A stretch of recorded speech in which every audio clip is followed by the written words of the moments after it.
Hello, I am Jonas Pande, a grade 12 school leaver at the age of 21.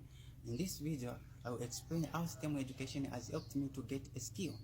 Basically, STEM education, it gives skills to people that makes them to be more employable and also prepares them to be ready to meet the market labor demands. I get to know about STEM education the moment I came across this STEM board, which has been created by a certain company in Zambia called ZStudy. I got interested looking at its application, and I went on further looking at the vision of this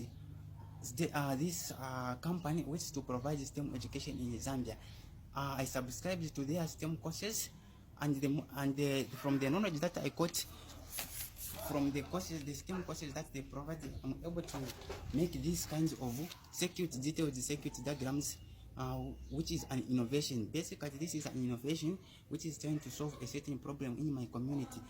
Assume in an environment where I can have this kind of a breakboard, I can be able to do wonders, because it will teach me how to think critically and also how to become a great innovator. In conclusion, I can simply say, if you have got a STEM board of that nature, you can become a great thinker and an innovator too. Thank you.